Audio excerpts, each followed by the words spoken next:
Well, he hit that one really nicely. Playing around two cushions again for the red on the pink spot, and he's got to get high. He needs to let that cue ball travel. He's not high, which means he's going to have to go for, maybe he can hold for the pink, but the blue. 12.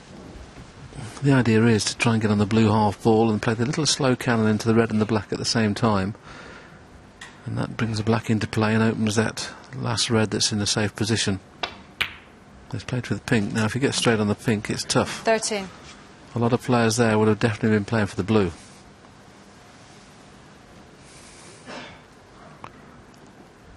The problem here, if he gets straight on this red again, he's still going to struggle. So he's making hard work of it again.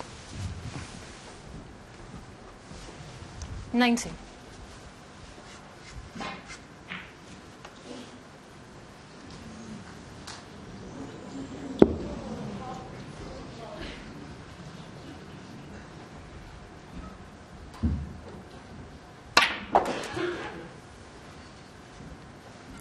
$20.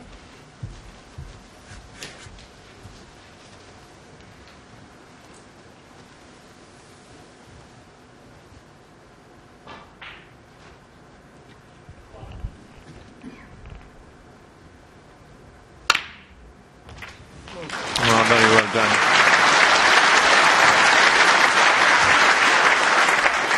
Had a few good pots in this effort of 26. 26. A few good cannons. Wasn't easy when you got the chance. And that's the important one. Just the black now. Put him 35 points in front. There's 27 left on the table.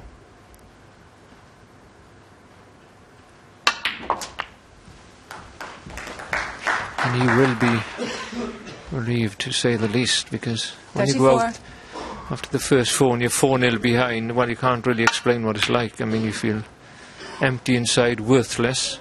Start blaming yourself for all the shots 34. you missed, and you come out with a headache. And that's being kind.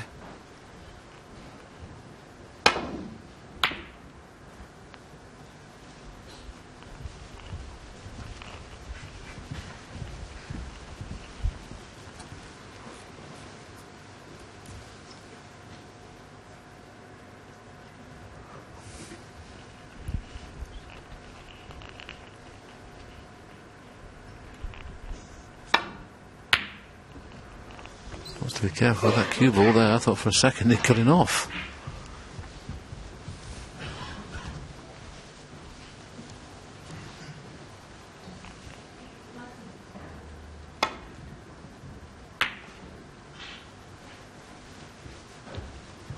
That looks like to be the first of many snookers he needs.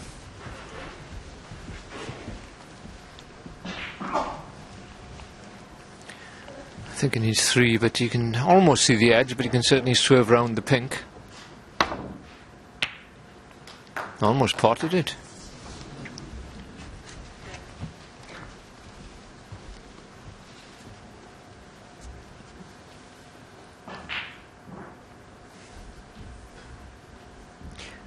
Well worth Ryan Day trying to get the snookers.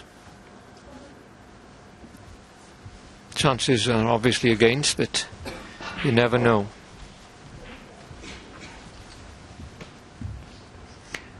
And Yu Peng on the table now. If he wins this frame, which he looks he's going to do, will be absolutely delighted going into the rest. And believe it or not, even though you're 3-1 behind.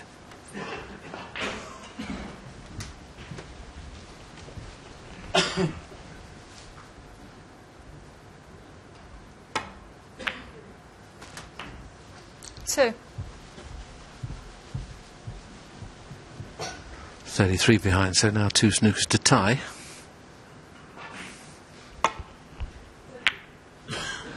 Just a little bit too much check side on that Ryan one. Day 2.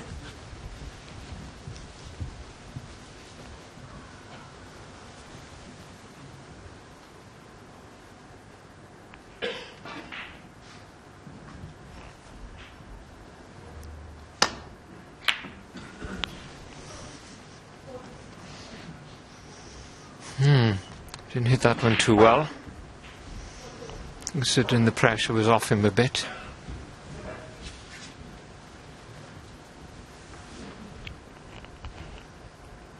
I thought Ryan would be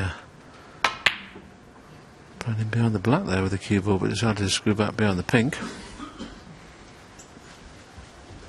Luckily for him, the green has travelled to the cushion.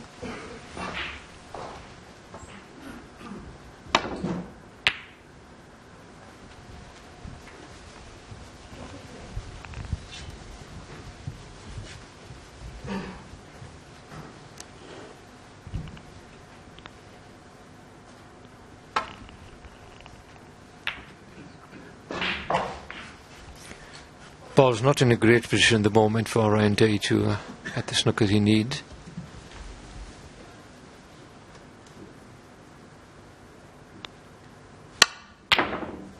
Ooh, we almost knocked the pink in then.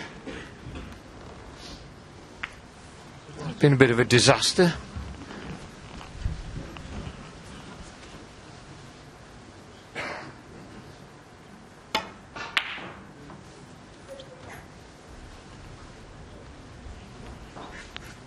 Now this normally one of his favourites. You'd expect him to knock this one in and then go and enjoy his cup of tea.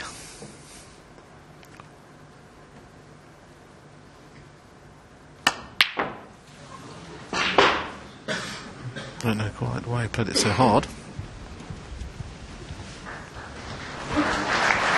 Certainly adds to the degree of difficulty on the shot.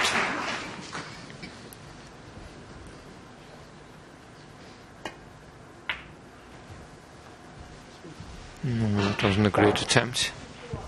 Good chance there to get behind the black. But even then, off one cushion it should be easy enough, and Ryan could do with one or two of the balls nearer the cushion so you can get right behind them. Possibly could with the pink if the chance arises.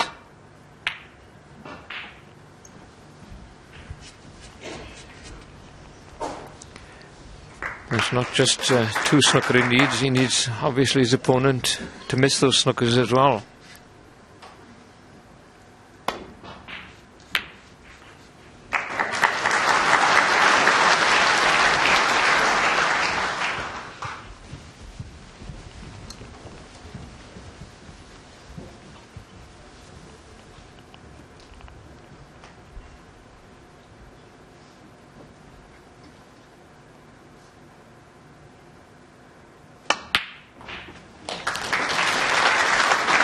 Well, a much more difficult pot there than one he missed previously.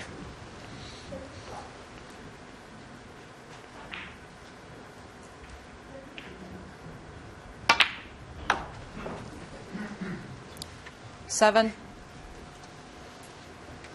Didn't look at one time if he's going to get a frame on the board in this first 12. First session, yeah, mini session. Play 8 today, 8 in the next session, and 9 in the final session if needed.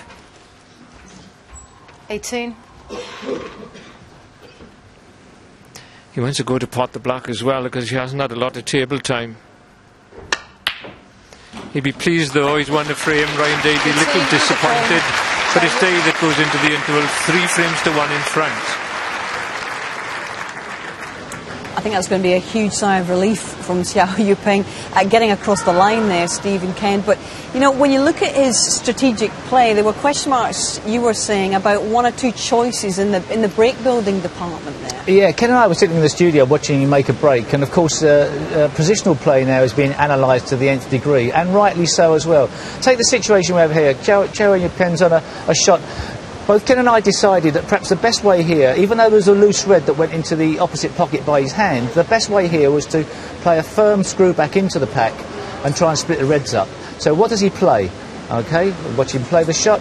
We were expecting to smash the balls up, and Ronnie O'Sullivan we sure would do that. He played the soft stun for position on the black. He then rolled through the red to leave himself more or less exactly the same shot. Now hold up just for a second. We thought then now, Ken, what would we do? Yeah, now this, because you see how he's much lower, yeah, he's much more of an acute angle on the black.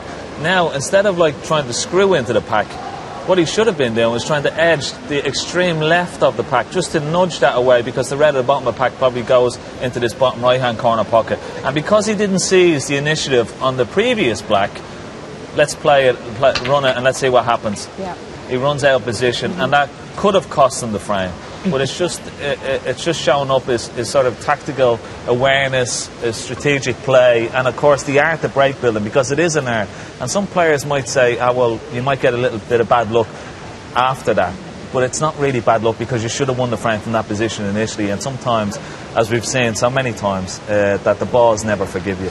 Is it instinct? Because we have to remember he's in his first season on the main tour. He's only 21 years of age. Is that something that comes with a bit more experience ultimately then? Yes, but it doesn't have to now, because we are analysing it to the nth degree. Willie Thorne has, pushed the bar up when it comes to talking from the commentary box about the correct position shot. We're all very much more aware of this. Yeah. So I think perhaps the younger players should in practice be discussing amongst themselves, but should be watching and trying to improve their positional play. I think I'd have loved to have had so much analysis when I was younger. Yeah. We all would, even Ken, we were talking about, if you had your time again, what would you concentrate on? And I think it would be more positional play. Yeah, I think we've learned, and particularly, we were just saying, like off camera, we haven't probably watched as much snooker when we were playing, at the top level. Of course. We thought we didn't want to watch that much, but it's amazing how much you can learn and experience just from watching other players, and even working like in commentary or watching a lot. I wished I had watched more snooker,